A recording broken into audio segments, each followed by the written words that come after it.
ఓం శాంతి.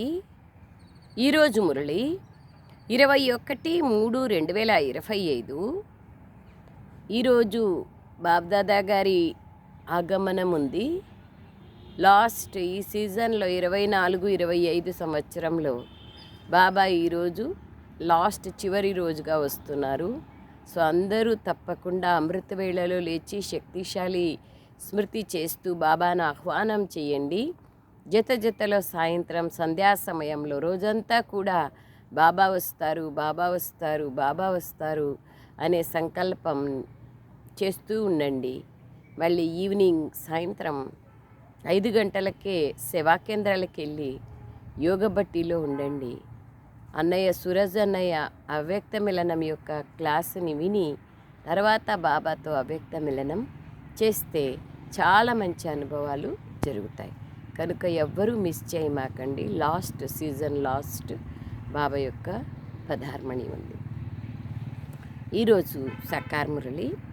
మధురమైన పిల్లలారా, మీరు మీ యోగ బలం ద్వారా మొత్తం సృష్టిని పావనంగా తయారు చేయాలి.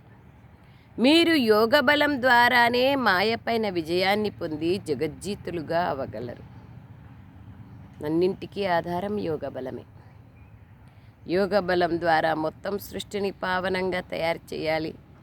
యోగ బలం ద్వారానే మాయపైన విజయాన్ని పొంది జగజ్జీతులుగా కాగలరు. ప్రశ్న: బాబా పాత్ర ఏమిటి?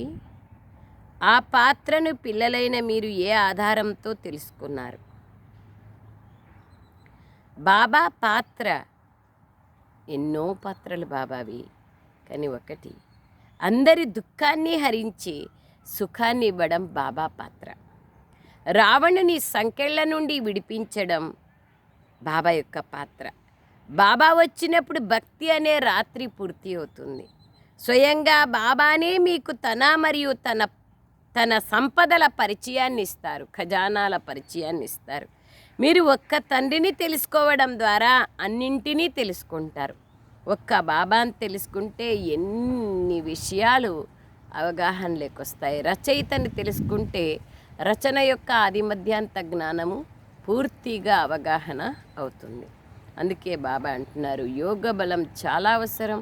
యోగ బలానికి బేసిక్ బాబాని తెలుసుకోవడం మరియు బాబా యొక్క కర్తవ్యాలను తెలుసుకోవడం, మహిమ చేయడం అతి అవసరం. యోగ బలం ద్వారానే ఆయుష్ పెరుగుతుంది. యోగ బలం ద్వారా సంస్కారాల పరివర్తన అవుతాయి. యోగ బలం ద్వారా శీతలంగా అవుతాం. కర్మేంద్రియాలు శీతలంగా అవుతాయి. జ్ఞానేంద్రియాలు మన కంట్రోల్లో ఉంటాయి. అధీనులు కాము, నిరాధారంగా అవుతాము. ఒకే బలం ఒకే ఆధారం పైన ఉండగలుగుతాము. యోగ బలం చాలా అవసరం. ఏ పనినైనా సహజంగా అవలీలగా చేయగలుగుతాం. అందుకే యోగం చాలా అవసరం. బాబా ఈ మురళి యొక్క సారం చెప్తున్నారు. 1వ పాయింట్: కలియుగం యొక్క సర్వబంధనాలను బుద్ధి ద్వారా మర్చిపోయి పంచవికారాలను దానం చేసి ఆత్మను సత్వప్రధానంగా తయారు చేసుకోవాలి. శాంతికి చెందిన ఒక శుద్ధ అహంకారంలోనే ఉండాలి. 2వ పాయింట్: ఈ రుద్రయజ్ఞంలో సంతోషంగా తన తను మనసు ధనాలను అన్నింటినీ అర్పించి సఫలం చేసుకోవాలి. ఈ సమయంలో అన్నింటినీ బాబా ఆధీనం చేసి 21 జన్మల రాజ్యాన్ని బాబా నుండి తీసుకోవాలి. వరదానం: దర్పము యొక్క అంశాన్ని కూడా త్యాగం చేసే స్వమానదారి పుణ్యాత్మలుగా కండి. స్లోగన్: సంతుష్టత మరియు ప్రసన్నతల విశేషతలే ఎగిరే కళను అనుభవం చేయిస్తాయి. సంతుష్టత మరియు ప్రసన్నతల విశేషతలే ఎగిరే కళను అనుభవం చేయిస్తాయి.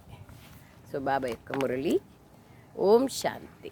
పాట: మీరే తల్లి తండ్రి, మీరే సర్వస్వము. ఓం శాంతి. పిల్లలు ఓం శాంతి అర్థాన్ని తెలుసుకున్నారు. మనం ఆత్మలం.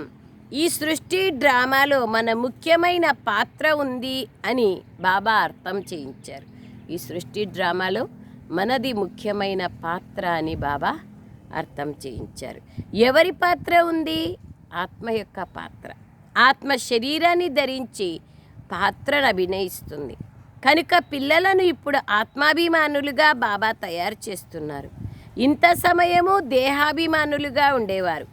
ఇప్పుడు స్వయంని ఆత్మగా భావించి బాబాను స్మృతి చేయాలి.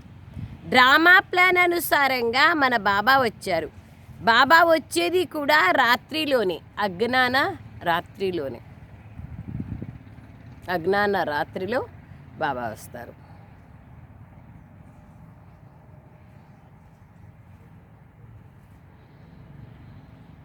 జ్ఞానం అనే ప్రకాశాన్ని ఇస్తారు. మన జీవితాన్ని ఉన్నతంగా తయారు చేస్తారు. అందుకే బాబా అంటున్నారు, బాబా వచ్చేది జ్ఞానం అనే ప్రకాశాన్ని ఇచ్చేకి, అజ్ఞానం అనే రాత్రిలో వస్తారు. ఎప్పుడు వస్తారు అనేది తిథి తారీఖులు లేవు. ఎవరైతే లౌకిక జన్మ తీసుకుంటారో వారికే తిథి తారీఖులు ఉంటాయి. వీరైతే పారలౌకిక తండ్రి, వీరికి లౌకిక జన్మ లేదు. కృష్ణుని తిథి తారీఖులు, సమయం మొదలైనవన్నీ ఇస్తారు. వీరిదైతే దివ్య జన్మ అని అంటారు.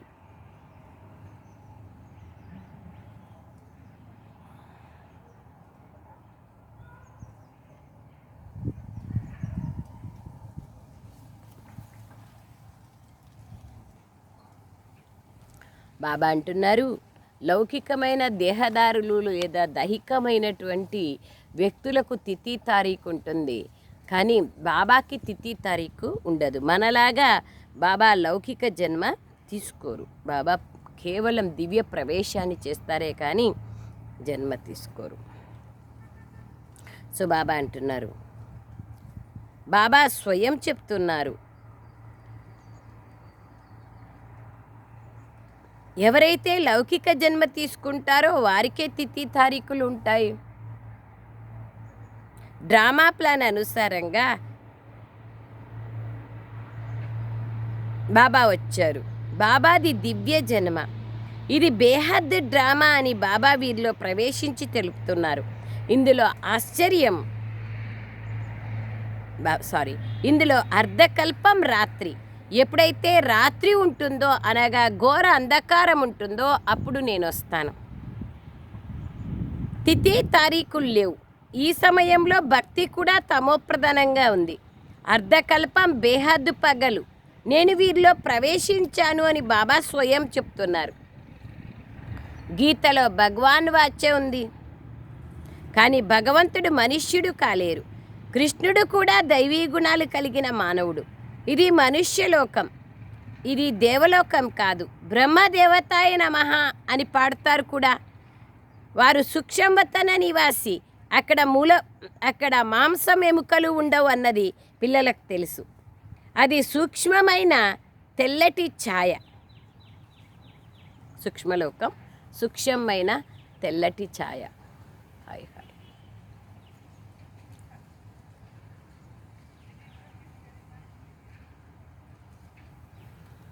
సో బాబా అంటున్నారు, మూలవతనంలో ఉన్నప్పుడు ఆత్మకు సూక్ష్మ శరీరంతో కూడిన నీడ కలది ఉంటుంది, నీడలాగా ఉంటుంది. ఎముకలతో కూడినది ఉండదు. ఈ విషయాలు ఏ మనుష్య మాతృలకు తెలియవు. బాబానే వచ్చి వినిపిస్తున్నారు. బ్రాహ్మణులే వింటారు, ఇతరులెవ్వరూ వినరు.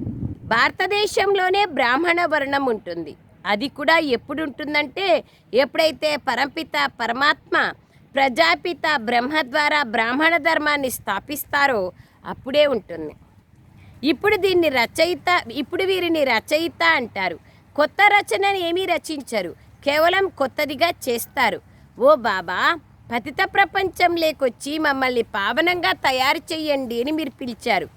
ఇప్పుడు మిమ్మల్ని పావనంగా తయారు చేస్తున్నారు. మీరు మళ్ళీ యోగ బలం ద్వారా ఈ సృష్టిని పావనంగా తయారు చేస్తారు. మాయ పైన మీరు విజయాన్ని పొంది జగజ్జీతులుగా అవుతారు. యోగ బలాన్ని సైన్స్ బలమని కూడా అంటారు. ఋషులు మునులు మొదలైన వాళ్ళందరూ శాంతిని కోరుకుంటారు, కానీ శాంతి అన్న దాని అర్థం గురించి తెలియదు. ఇక్కడైతే తప్పకుండా పాత్రను పోషించాలి కదా. శాంతిధామం, స్వీట్ సైలెన్స్ హోమ్, మా ఇల్లు. శాంతిధామం. ఇక్కడికి పాత్రను పోషించేందుకు వచ్చాము. ఇదైతే ఆత్మలైన మీకు ఇప్పుడు తెలిసింది. ఓ పతిత పావన దుఃఖహర్త సుఖకర్త రండి, మమ్మల్ని రావణ్ణి సంకెళ్ళ నుంచి విడిపించండి అని బాబాని పిలుస్తారు. భక్తి రాత్రి, జ్ఞానం పగలు. రాత్రి సమాప్తమై తర్వాత జ్ఞానం జిందాబాద్ అవుతుంది. ఇది సుఖ దుఃఖాల ఆట. మొదట్లో మేము స్వర్గంలో ఉండేవాళ్ళము, మళ్ళీ దిగుతూ దిగుతూ కింద నరకంలోకి వచ్చాము. ఇప్పుడు మీరు తెలుసుకున్నారు కలియుగం ఎప్పుడు అంతమైంది మరియు సత్యుగం ఎప్పుడొస్తుంది, ఇది కూడా ఎవరికి తెలియదు. మీరు బాబాను తెలుసుకోవడం ద్వారా, బాబా ద్వారా అన్నింటినీ తెలుసుకున్నారు. భగవంతుణ్ణి వెతికేందుకే మనుష్యులు ఎన్ని దెబ్బలు తింటారు, ఎంత నష్టపోతారు. బాబా అంటున్నారు, అయినా బాబాను తెలుసుకోరు. ఎప్పుడైతే బాబా వచ్చి తన మరియు తన సంపదల పరిచయాన్ని ఇస్తారో, తన ఖజానాల పరిచయాన్ని, అవినాశి ఇంపెరిషబుల్ జవల్స్ ఖజానాలు బాబా ఎప్పుడు ఇస్తారో, జ్ఞానము, గుణాలు, శక్తులు, ఇవన్నీ బాబా యొక్క ఖజానాలు. సంపదలు ఎప్పుడు ఇస్తారో బాబా అంటారు, పరిచయాన్ని ఇస్తారో అప్పుడు తెలుసుకుంటారు. వారసత్వం తండ్రి నుండే లభిస్తుంది కానీ తల్లి నుండి కాదు. వీరిని మమ్మ అని కూడా అంటారు కానీ వీరి నుండి వారసత్వం లభించదు. వీరిని స్మృతి కూడా చెయ్యకూడదు. బ్రహ్మ విష్ణు శంకరుడు కూడా శివుని సంతానమే. ఇది కూడా ఎవరికి తెలియదు. అనంతమైన మొత్తం ప్రపంచం యొక్క రచయిత ఒక్క బాబానే. మిగిలిన వాళ్ళందరూ బాబా యొక్క రచన. ప్రపంచంలోని వాళ్ళు హద్దు రచయితలు. నన్ను గుర్తు చేసినట్లయితే మీ వికర్మలు వినాశమవుతాయి అని బాబా ఇప్పుడు పిల్లలతో అంటున్నారు. మనుషులకు బాబా గురించి తెలియదు కనుక మరి ఎవరిని గుర్తు చేయాలి? కనుకనే ఎంత అనాథలుగా అయిపోయారు. ఇది కూడా డ్రామాలో ఫిక్స్ అయి ఉంది. భక్తి మరియు జ్ఞానం, ఈ రెండింటిలోనూ అన్నింటికన్నా శ్రేష్టమైన కర్మ దానం చేయడం. భక్తి మార్గంలో ఈశ్వరార్థం దానం చేస్తారు. ఎందుకు చేస్తారు? ఏదో కోరిక అయితే తప్పకుండా ఉంటుంది. ఎటువంటి కర్మ చేస్తామో దాని ఫలాన్ని ఇంకో జన్మలో పొందుతాం. ఈ జన్మలో ఏది చేస్తామో దాని ఫలాన్ని మరు జన్మలో పొందుతామని భావిస్తారు. అందుకే దాన పుణ్యాలు చేస్తారు. జన్మ జన్మాంతరాలు పొందరు, ఒక్క జన్మ కోసం పొందుతారు. అన్నింటికంటే అతి మంచి కర్మ దానం చేయడం. దానం చేసేవారిని పుణ్యాత్మ అంటారు. భారతదేశాన్ని మహాదాని అని అంటారు. భారతదేశంలో ఉన్నన్ని దాన పుణ్యాలు ఇంకే ఇతర ఖండాల్లోనూ లేవు. బాబానే వచ్చి పిల్లలకు దానం ఇస్తున్నారు. పిల్లలు మళ్ళా బాబాకు దానం ఇస్తారు. బాబాకు మనం ఇచ్చేంతటి వాళ్ళు కాదు. బాబా మీరొస్తే మా తనువు మనసు ధనం అన్నింటినీ మీ అధీనం చేసేస్తాము, మీరు తప్ప మాకు ఇతరులు ఎవ్వరూ లేరు అంటారు. నాకు కూడా పిల్లలైన మీరే కదా ఉన్నారని బాబా అంటారు. నన్ను హెవెన్లీ గాడ్ ఫాదర్, స్వర్గాన్ని స్థాపన చేసే తండ్రి అంటారు. నేనొచ్చి మీకు స్వర్గ రాజ్యాన్ని ఇస్తున్నాను. బాబా అన్నీ మీవే అని పిల్లలు అంటారు. నా కోసమై అన్నింటినీ ఇచ్చేస్తారు. వా, ఎంత బాగా చెప్తున్నారు బాబా. బాబా అన్నీ మీరిచ్చినవే అని భక్తి మార్గంలో కూడా అనేవారు. అంటున్నారా? చూడండి, అన్నీ మీరు ఇచ్చేస్తారు, అన్నింటినీ మీకు ఇచ్చేస్తాము అంటారా? నా కోసమే అన్నింటినీ ఇచ్చేస్తారు. చూస్తున్నారా ఎంత బాగా చెప్తారు. బాబా అన్నీ మీరిచ్చినవే అంటారు. అంటున్నారా? చూడండి, బాబా చెప్పినప్పుడు అన్నానండి. భక్తి మార్గంలో కూడా అనేవారు. మళ్ళీ అవి పోయిందంటే దుఃఖితులైపోతారు. అది భక్తి యొక్క అల్పకాలిక సుఖం. భక్తి మార్గంలో మీరు నాకు ఇండైరెక్ట్గా దాన పుణ్యాలు చేసినారు, దాని ఫలితమే మీకు లభిస్తోంది. ఇప్పుడు ఈ సమయంలో నేను మీకు కర్మ అకర్మ వికర్మల గుహ్య రహస్యాన్ని కూర్చొని అర్థం చేయిస్తాను. భక్తి మార్గంలో మీరు ఎటువంటి కర్మలను చేస్తారో దానికి అల్పకాలిక సుఖం కూడా మీకు నా ద్వారానే లభిస్తుంది అని బాబా అర్థం చేయిస్తారు. ఈ విషయాల గురించి ప్రపంచంలో ఎవ్వరికీ తెలీదు. బాబాయే వచ్చి కర్మల గుహ్యగతిని అర్థం చేయిస్తారు. సత్యుగంలో ఎప్పుడూ ఎవ్వరూ చెడు కర్మలను చెయ్యరు. ఎల్లప్పుడూ సుఖమే సుఖం ఉంటుంది. స్మృతి కూడా సుఖధామం, స్వర్గాన్నే చేస్తారు. ఇప్పుడు నరకంలో కూర్చొని ఉన్నారు, అయినా కూడా ఫలానా వారు స్వర్గానికి వెళ్ళారు అంటారు శరీరం వదిలితే. ఆత్మకు స్వర్గం ఎంత మంచిగా అనిపిస్తుంది, ఫలానా వారు స్వర్గానికి వెళ్ళారు అని ఆత్మ అంటుంది. కానీ తమోప్రధానమైన కారణంగా స్వర్గం అంటే ఏమి, నరకం అంటే ఏమనేది కూడా తెలియదు. మీరందరూ ఎంత తమోప్రధానమైపోయినారు. డ్రామా గురించి తెలుసుకోరు. సృష్టి చక్రం తిరుగుతోంది అంటే అది మళ్ళా తప్పకుండా అలాగే తిరుగుతూ ఉంటుంది కదా. వారు కేవలం అనడానికైతే అంటారు, ఇప్పుడు ఇది సంగమయుగం. ఈ ఒక్క సంగమయుగానికే గాయనం ఉంది. అర్ధకల్పం దేవతల రాజ్యం నడుస్తుంది. మళ్ళీ ఆ రాజ్యం ఎక్కడికి పోతుంది, ఎవరు జయిస్తారు అనే ఈ విషయం కూడా ఎవ్వరికీ తెలియదు. రావణుడు జయిస్తాడని బాబా అంటారు. దాన్ని వారు దేవతలు మరియు రాక్షసుల యుద్ధంగా చూపించారు. పంచవికారాల రూపీ రావణ్ణి వలన ఓడిపోతారు, మళ్ళా రావణ్ణి పైన విజయాన్ని పొందుతారని ఇప్పుడు బాబా అర్థం చేయిస్తున్నారు. మీరైతే పూజ్యులుగా ఉండేవారు, మళ్ళీ మీరే పూజారీలుగా పతితులుగా అవుతారు. మరి రావణ్ణి ద్వారా ఓడిపోయారు కదా. ఇతడు మీ శత్రువైన కారణంగా ఎల్లప్పుడూ కలుస్తూ వచ్చారు రావణాసురుణ్ణి. కానీ మీకు తెలియదు శత్రువు ఎట్లా అని. రావణ్ణి కారణంగా మీరు పతితులుగా అయిపోయారు. ఇప్పుడు బాబా అర్థం చేయిస్తున్నారు. ఈ వికారాలనే మాయ అంటారు. మాయాజీ జగజ్జీత్గా ఈ రావణుడు అందరికంటే జగజ్జీత్గా చేస్తున్నారు బాబా వచ్చి. ఈ రావణుడు అందరికంటే పాత శత్రువు. ఇప్పుడు శ్రీమతం ద్వారా మీరు ఈ పంచవికారాల పైన విజయాన్ని పొందుతున్నారు. విజయాన్ని బాబానే పొందింపచేస్తారు. ఇది ఆట కదా. మాయతో ఓడిపోతే ఓటమి, మాయతో గెలిస్తే విజయం. విజయాన్ని బాబానే ప్రాప్తింపచేస్తారు. కనుకనే వారిని సర్వశక్తివంతుడు అంటారు.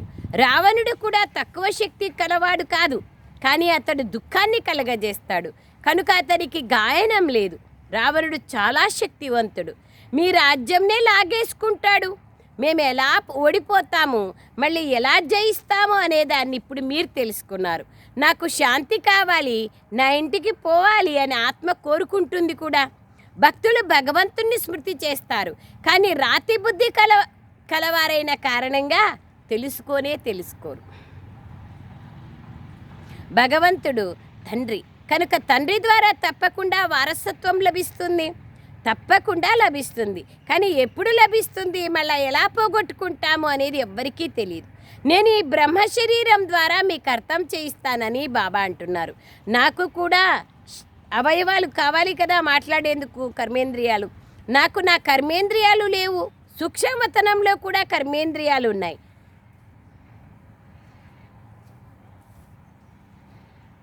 నడుస్తూ తిరుగుతున్న బయోస్కోప్ లాగా, సినిమా లాగా ఉంటుంది. ఈ సినిమా టాకీ సినిమా, స్థూల ప్రపంచం. ఎంత బాగా చెప్తారు చూడండి బాబా. కనుక అర్థం చేయించేందుకు బాబాకు కూడా సహజమవుతుంది. వారిది బాహుబలం, మీది యోగ బలం. ఆ ఇద్దరు సోదరులు కూడా ఒకవేళ కలిస్తే విశ్వంలో రాజ్యం చేయగలరు, అమెరికా, రష్యా. కానీ ఇప్పుడైతే శత్రుత్వం ఉంది. పిల్లలైన మీకు శాంతికి చెందిన శుద్ధ అహంకారం ఉండాలి.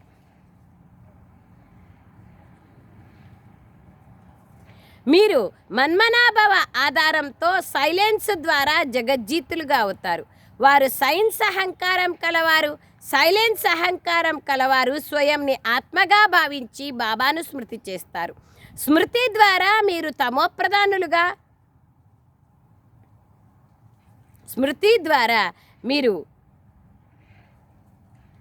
తమోప్రధానం నుండి సతోప్రధానులుగా అవుతారు. చాలా సహజమైన ఉపాయాన్ని బాబా తెలియచేస్తున్నారు. పిల్లలైన మనకు తిరిగి స్వర్గవారసత్వాన్ని ఇచ్చేందుకు బాబా వచ్చారు. ఇప్పుడు తెలుసు మీకు కలియుగ బంధనాలు ఏవైతే ఉన్నాయో వాటన్నింటినీ మర్చిపోండి అని బాబా అంటారు. పంచవికారాలను కూడా నాకు దానంగా ఇచ్చేయండి. నాది నాది అని మీరు ఏదైతే అంటూ వచ్చారో, నా తండ్రి, నా ఫలానా, వీటన్నింటినీ మర్చిపోండి. అన్నింటినీ చూస్తూ వాటిపైన మమత్వాన్ని తొలగించండి. ఈ విషయాన్ని పిల్లలకే అర్థం చేయిస్తారు. ఎవరైతే తండ్రినే తెలుసుకోరో వారైతే ఈ భాషను కూడా అర్థం చేసుకోలేరు. బాబా వచ్చి మనుషుల నుండి దేవతలుగా తయారు చేస్తారు.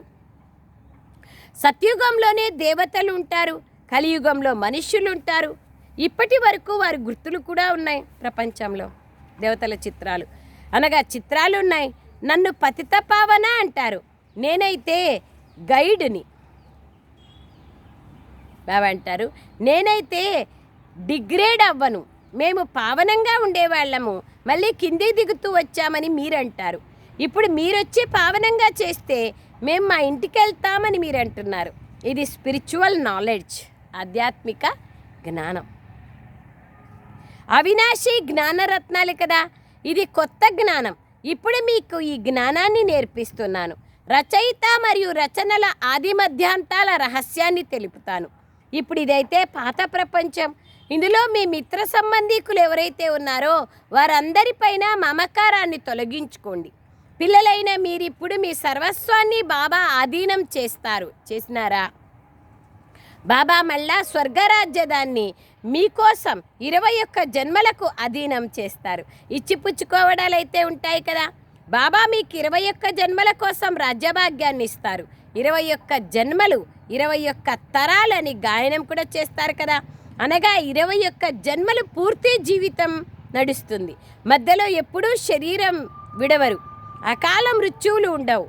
మీరు అమరులుగా అయ్యి అమరపురికి యజమానులుగా అవుతారు. ఎంత బాగా చెప్తున్నారు, ఎంత ఖుషి నష ఎక్కిస్తున్నారు.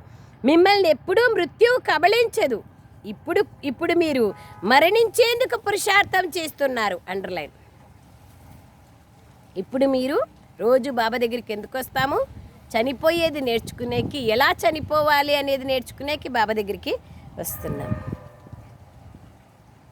మరణించేందుకు పురుషార్థం చేస్తున్నారు. దేహ సహితంగా దేహం యొక్క సర్వ సంబంధాలను వదిలి ఒక్క బాబాతో సంబంధాన్ని ఉంచాలి. ఇప్పుడు వెళ్ళేదే సుఖ సంబంధంలోకి. దుఃఖ బంధనాలను మర్చిపోతూ ఉంటారు. గృహస్థ వ్యవహారంలో ఉంటూ పవిత్రంగా అవ్వాలి. నన్నొక్కరినే గుర్తు చేసుకోండి. తోడుగా దైవీ గుణాలను కూడా ధారణ చెయ్యండి. ఈ దేవతల్లాగా అవ్వాలి. ఇదే లక్ష్యం. ఈ లక్ష్మీనారాయణులు స్వర్గానికి యజమానులుగా ఉండేవారు. వీరు రాజ్యాన్ని పొందారు. మళ్ళీ ఎక్కడికి పోయారు? ఎక్కడికి పోయింది ఆ రాజ్యం? ఎవరికీ తెలియదు. పిల్లలైన మీరిప్పుడు దైవీ గుణాలను ధారణ చెయ్యాలి. ఎవరికి దుఃఖాన్ని ఇవ్వకూడదు. బాబా ఉన్నదే దుఃఖహర్త సుఖకర్త. కనుక మీరు కూడా సుఖము యొక్క దారిని అందరికీ తెలియచేయాలి. అనగా అందులకు చేయూతగా లేదా చేతికర్రగా కావాలి. అజ్ఞాన అంధకారంలో ఉండే అందులకు చేతికర్రగా కావాలి.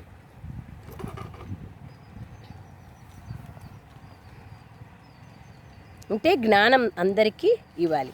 ఇప్పుడు బాబా మీకు జ్ఞానం అనే 3వ నేత్రాన్ని ఇచ్చారు. బాబా పాత్రను ఎలా పోషిస్తారన్నది మీకు మాత్రమే తెలుసు. ఇప్పుడు బాబా మీకు ఏదైతే చదివిస్తున్నారో ఆ చదువు ప్రాలోపమైపోతుంది. దేవతలలో ఈ జ్ఞానం ఉండదు. బ్రహ్మముఖ వంశావళి బ్రాహ్మణులైన మీరే రచయిత మరియు రచనల జ్ఞానాన్ని తెలుసుకుంటారు. ఇతరులు ఎవ్వరూ తెలుసుకోలేరు. ఈ లక్ష్మీనారాయణులు మొదలైన వారిలో కూడా ఈ జ్ఞానం ఉన్నట్లయితే పరంపరగా నడుస్తూ వచ్చేది. జ్ఞానం యొక్క అవసరమే అక్కడ ఉండదు. వాళ్ళకి ఏం అవసరం? జ్ఞానం సుఖీగా ఉంటారు. జ్ఞానం యొక్క అవసరమే లేదు. ఎందుకంటే అక్కడ సద్గతిలో ఉంటారు. ఇప్పుడు మీరు అన్నింటినీ బాబాకు దానంగా చేస్తారు.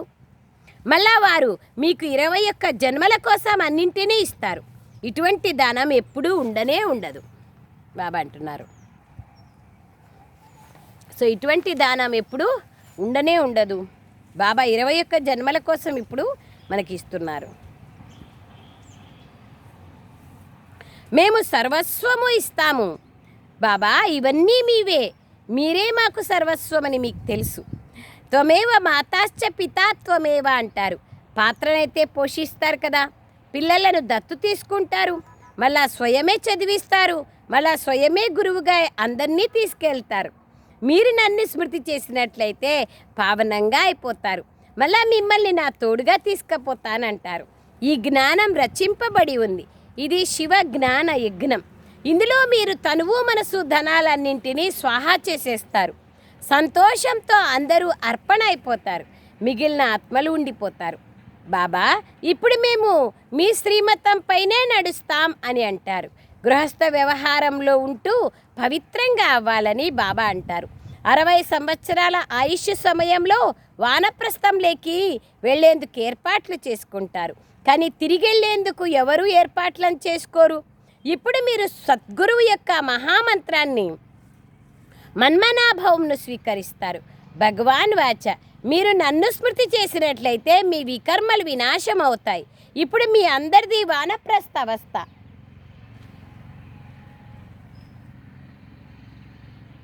శివబాబాను గుర్తు చేసుకోండి. ఇప్పుడు మీ ఇంటికి వెళ్ళాలని అందరికీ చెప్పండి.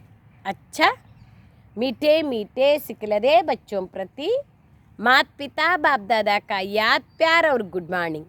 रूहानी बाप की रूहानी बच्चों को नमस्ते। हम रूहानी बच्चों की रूहानी माता पिता बाप दादा को याद प्यार गुड मॉर्निंग और नमस्ते नमस्ते नमस्ते बाबा नमस्ते। थैंक यू बाबा। సారాంశం: కలియుగం యొక్క సర్వబంధనాలను బుద్ధి ద్వారా మర్చిపోయి పంచవికారాలను దానం చేసి ఆత్మను సతోప్రధానంగా తయారు చేసుకోవాలి. శాంతికి చెందిన శుద్ధ అహంకారంలోనే ఉండాలి.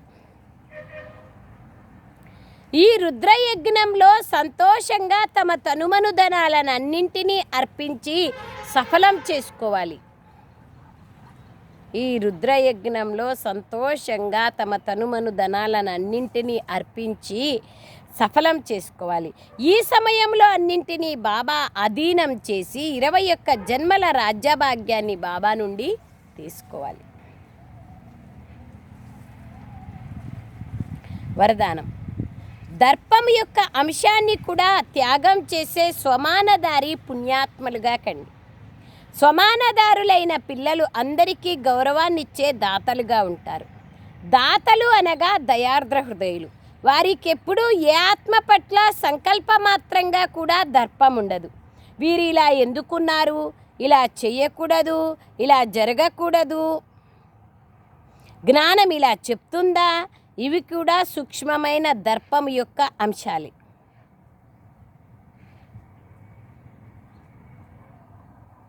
కానీ సమానదారులైన పుణ్యాత్మలు కింద పడిన వారిని కూడా పైకి తీస్తారు, సహయోగులుగా చేస్తారు. వీరు తమ కర్మఫలాన్ని అనుభవిస్తున్నారు, చేసిన వారు తప్పకుండా పొందుతారు, వీరు పడిపోవాల్సిందే అని ఇప్పుడు సంకల్పం కూడా చెయ్యరు. ఇటువంటి సంకల్పాలను పిల్లలైన మీరు చెయ్యకూడదు. స్లోగన్: సంతుష్టత మరియు ప్రసన్నతల విశేషతలే ఎగిరే కళను అనుభవం చేయిస్తాయి. సంతుష్టత, పవిత్రత ఎక్కడుంటే సంతుష్టత అక్కడ ఉంటుంది. అవ్యక్త ఇషారా: సత్యత మరియు సభ్యత యొక్క సంస్కృతిని ధారణ చేయండి. సత్యతా శక్తికి గుర్తు నిర్భయత. సత్యం ఉన్న చోట మనస్సు ఆనందంతో నాట్యం చేస్తుందని అంటారు.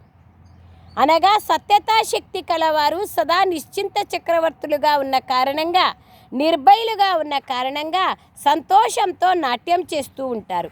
ఒకవేళ మీ సంస్కారము లేదా సంకల్పము బలహీనంగా ఉన్నట్లయితే ఆ బలహీనతయే మనస్సు యొక్క స్థితిని అలజడిలోకి తీసుకొస్తుంది.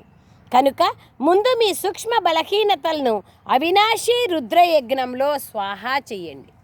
మీ బలహీనతలను అవినాశి రుద్రయజ్ఞంలో స్వాహా చేయండి. Thank you Baba. Thank you very much Baba.